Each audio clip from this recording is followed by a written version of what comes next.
Hola, mi gente. This is the Limbo Latino podcast. I'm your host, Joseph Colon, a.k.a. the Limbo Latino, and welcome back to the show that gives you the great interviews of great people from all over the diaspora.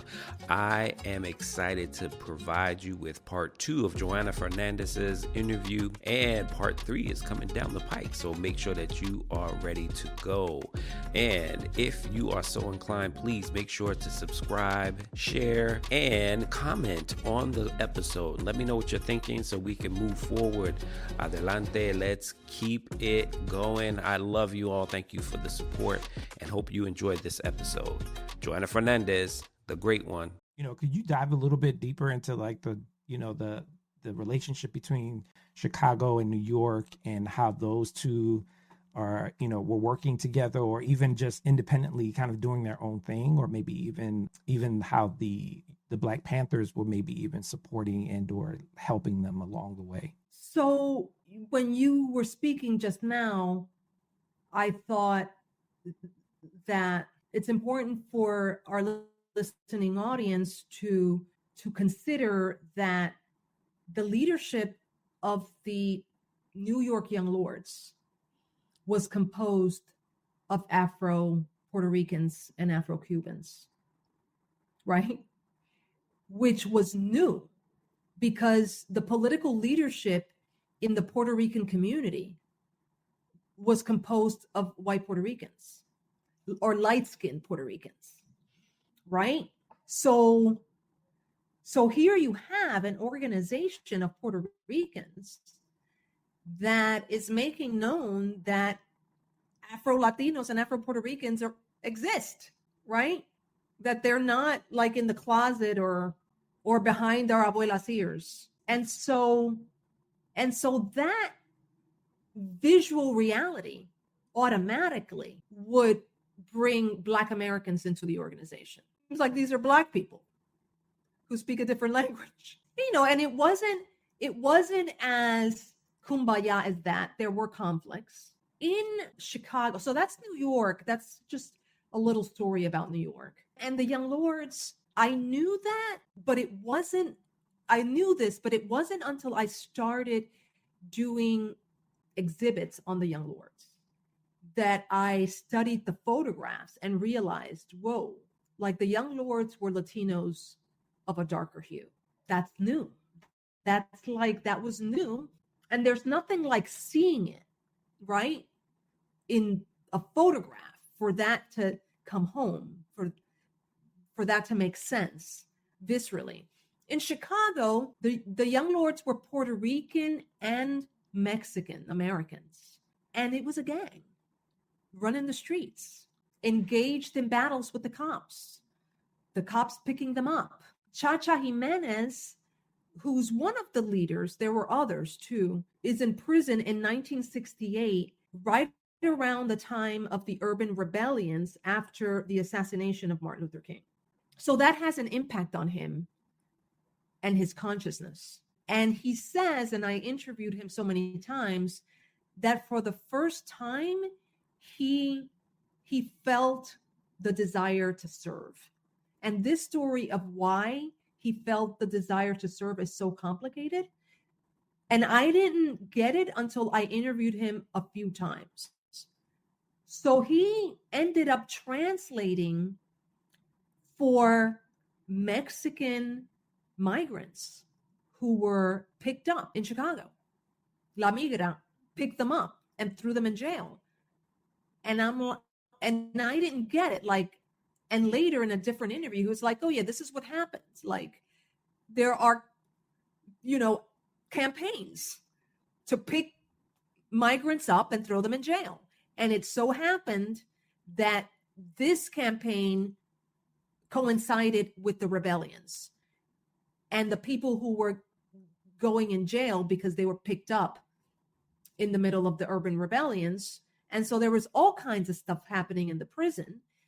And the Mexicans were being abused by the guards. And I stood up for them and I asked the guards if they wanted me to translate. I saw injustice and I couldn't I couldn't just sit back. And these people reminded me of my parents. Very, stories that we can identify with today. In prison, he starts reading the autobiography of Malcolm X. This is 1968, after Malcolm X has been killed. He reads Where Do We Go From Here? One of the books written by Martin Luther King, and Seven Story Mountain by Thomas Merton. He's also listening to radio shows that are interviewing the Black Panthers in Chicago, in prison, on the radio, in between what he called dusties. That's what they used to call the love songs. So he's talking to me, in prison, they need to keep you sedated somehow. So they put the dusties on, the love songs. But in between the dusties, there's like a news break and an interview with Fred Hampton of the Black Panther Party. And the people in prison were paying attention, and I was too. And at that point, the fact that the Black Panthers were fighting the cops, that drew me to them. I could identify with that. That was me. I know the cops are dirty. I know that, they just want to lock you up. Whether you did it or not, they just want you in. And once you've been picked up once, you're on their list. And you're not going to escape their arrests. And that's what happened to me. This is Cha-Cha talking to me about his process of radicalization in prison. And so when he left, he decided to politicize the organization. And eventually, with the help of Fred Hampton and others, and many others, including LADO, the Latin American Defense Organization that emerged during the 1965 Puerto Rican riots in Chicago. That's something that people don't know, right? The urban rebellions were not just events led by Black Americans. In Chicago and in New York, there were Puerto Rican rebellions. 1967 in New York, 1965 in Chicago. So LADO, the Latin American Defense Organization, which is led by Mexican Americans and some Puerto Ricans, they also helped Cha-Cha transform the organization, the gang, into a political organization. And eventually they become the Puerto Rican counterpart of the Black Panther Party. Okay, so that's Chicago, right? So that's Chicago. You want me to compare Chicago to New York. So this is one of my major arguments in the book.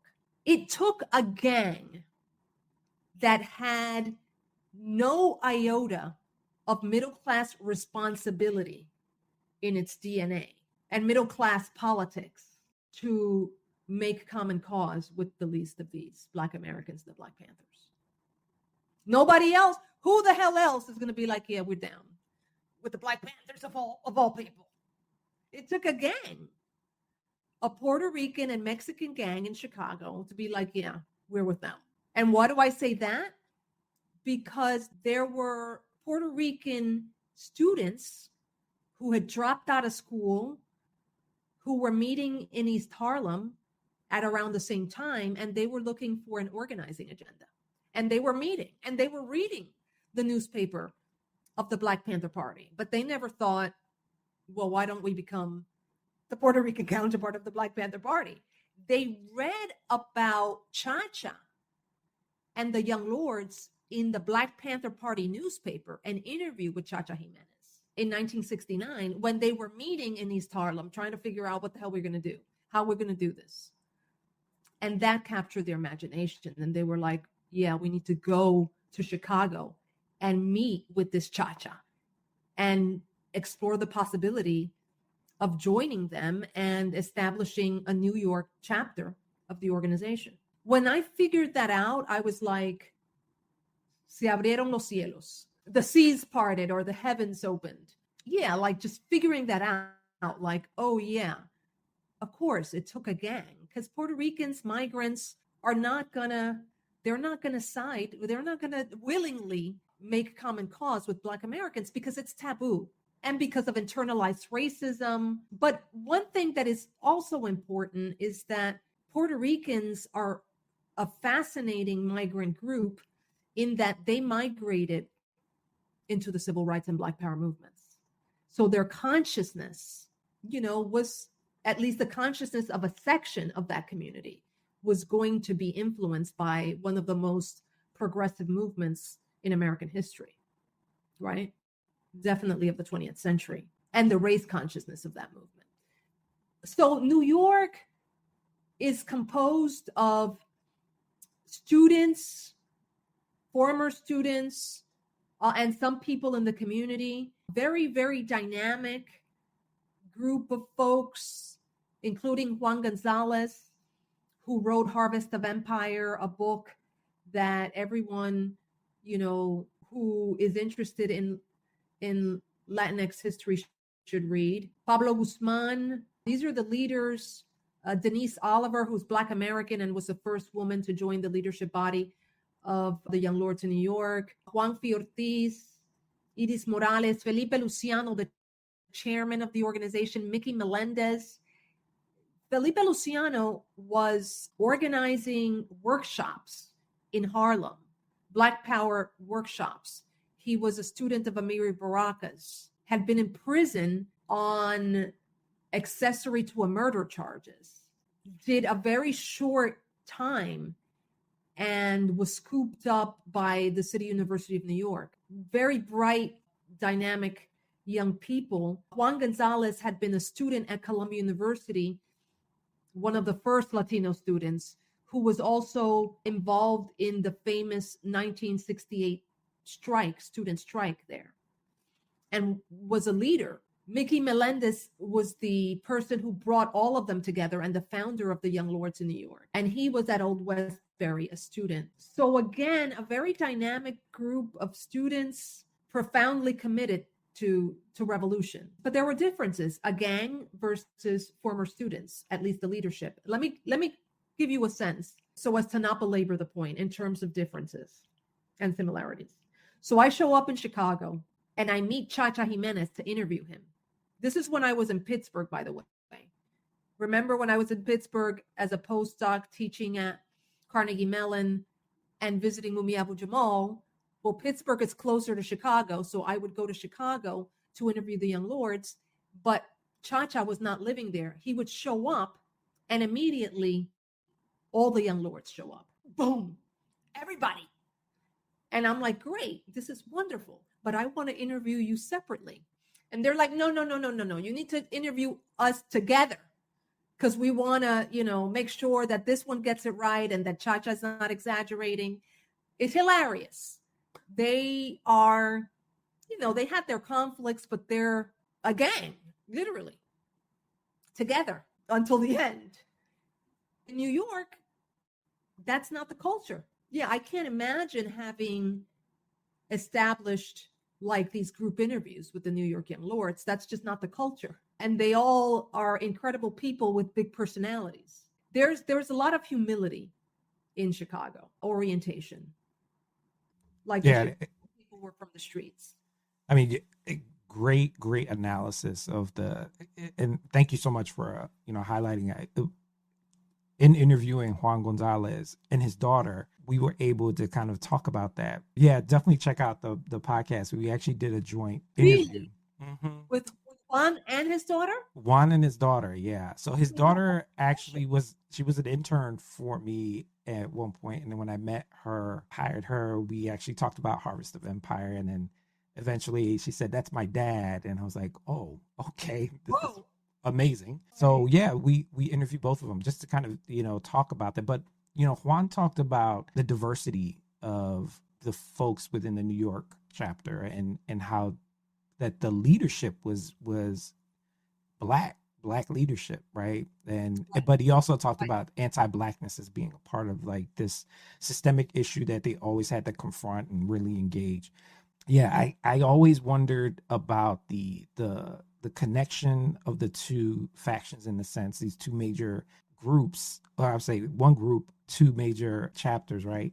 And I'm always amazed at how the origin stories for each of them really differ, but they also had this same modus operandi. Like they just were about, not just collectivism, but activism in a different, new, innovative way that was intellectual, that pulled from different parts, and also was straight from the streets, right? And their cultural beginnings and their connections to the cultural diaspora. So yeah, I mean, I think you illustrate that very well in the book as well. And the reason why I brought it up is because I want the listeners to dive into the book, because I think that that's also that analysis that you put forth.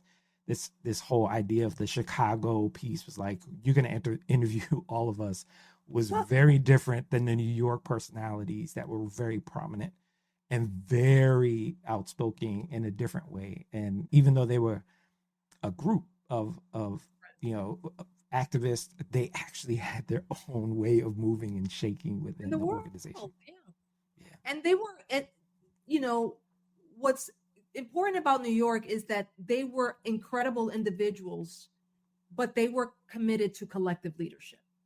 Yeah. And ultimately, they had revolution in their hearts.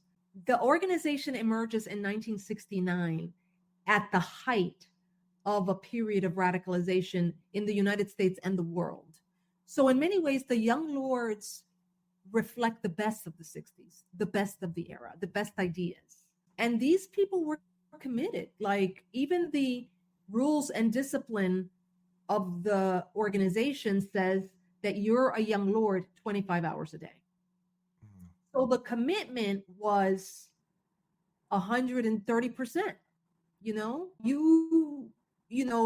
weren't a half-hearted Young Lord. You were, a Young Lord with, every cell in your body. And I interviewed Juan many moons ago when I was doing my Ph.D. at Columbia. And so I wrote the first dissertation on the Young Lords, and then that gets transformed into the book. That's the trajectory that professors go through. It was my dissertation to book project. And Juan was the first person I interviewed. And Juan remembers everything. Like, Juan has a memory, God bless his brain, and detail. Like, he gave me detail that was important to understanding, like, the day-to-day operation of the organization and the structure and many other things. But a brilliant human being. He also wrote a lot for the newspaper. They had a newspaper called Palante, which means forward in struggle or right on. And the Chicago Young Lords had a different newspaper, which was called the YLO, the Young Lords Organization, because they were a Young Lords organization. And then the Young Lords in New York split from Chicago and identified themselves as the Young Lords Party. And in retrospect, Juan and others realized that they were intoxicated with this moment, and they should never have split with Chicago. And that's a long story that people are going to have to pick up the book to read about. But there was a split. There's more that I can say, but I'm just fascinated that you interviewed both of them together. I interviewed Juan and his daughter together. That's so beautiful. Yeah, I've always wanted to interview them together, only because his daughter's she's getting her master's in social work. Mm-hmm. And that is not too far from a lot of he shared a story about how they had a teacher or a principal in the school that she was in grade school, I believe. Mm-hmm. And she basically protested the firing of this educator in her school system at a very early age. And so anyway, it just, for me, it was important to capture that legacy piece, because I think that whether it was direct or indirect, and Juan will say, he said that he didn't push this life or these thoughts in her. But I think part of it is cultural, part of it is like in your DNA, and part of it is just by observation. And I just think that the more that we highlight, and I am really, really pushing people to read this book, the more that we highlight this history, the more observant we are, the more connections we'll make, especially in this current state of affairs in our social activism, which has transformed considerably. When I interviewed the both of them, my hope was actually to kind of look at the You know, the people who started, because Juan will tell you we were young people and we were just doing what we thought made sense, and we were going with the flow. But then to hear about, you know, where we are with Black Lives Matter, even the New Young Lords Party, talking to one of my podcasts, I talk about that with someone who's really connected with that. But I think the beauty of it is that through observation and through this like legacy building, we're able to see the trickling effects of, you know, of adding value to a lot of these movements that are happening right now. Right. Yeah. I mean, even now, that's what I was going to ask you. My next question was actually to ask you about that, but go ahead. But you know what? Just to wrap it up with, Juan was just a major strategist of the organization. And he was a writer for Palante, the newspaper of the organization. And, you know, that was a political education tool. And he wrote a lot of that analysis of the Puerto Rican liberation movement, the history of the Nationalist Party in Puerto Rico, Don Pedro Albizu Campos, what went wrong, the history of Puerto Rico and U.S. colonialism on the island. He wrote a lot about Cuba in the newspaper. So Harvest of Empire, this very important book that had a 20th, was started when he was young, right? This history. I think that's beautiful. That's just amazing. And what's fascinating about Juan and how small the world is that he was the vice president of the Black Journalists Association in Philadelphia that Mumia Abu-Jamal was the president of. And Mumia, as a Black Panther, invited Juan, a young lord, to do this work with him. It's just beautiful. When I learned this, I was like, oh my goodness. This is the kind of solidarity that we need. But what a wonderful synchronicity for me to have this relationship with Mumia Abu-Jamal and be learning about his life, Mumia's life. And I think it was Mumia who told me this. And to then be writing about the Young Lords and realizing this about Juan. These are the stories that aren't translated in books like yours that need to be told so that people can start getting excited about what's happening now and also their own education. And I think that's the part that we have to invest in the old school way of actually picking up a book and actually reading articles or even going back to reading some old issues of Palante, right? And start to create our narrative and become a part of the collective research so that we can really, you know, reframe this history, because it's so important. And I thank you wholeheartedly for taking the flag and really, you know, upending a lot of the history, because a lot of folks don't really know about this history. So it's important. It's important to highlight it, especially in its authenticity and its realness. Yeah. And I mean, it's important for people to know that the struggle didn't begin 2 years ago. And it's important to people to see the incredible dreams that people had, right? You get inspired by the possibilities you see that were realized in the past, right? You see, hearing these stories gives you a sense of possibility in a world where we're taught that what's in front of us is the only thing that's possible. A world in which we're taught small dreams. We're not even invited to dream. So history written right is a window into these big dreams. And that was the end of the episode, part 2 of 3 with Johanna Fernández. So make sure you continue on this journey with me as we provide you the opportunity to meet some amazing people and the history behind them. So Johanna Fernández, I salute you and thank you so much for being part of this experience. And that is the end of this episode. Go to number 3. Remember, before you bounce, make sure that you go to like, subscribe, and share all the content, past, present, and future, so that people know this is the place to be. Until next time, te veo and peace out.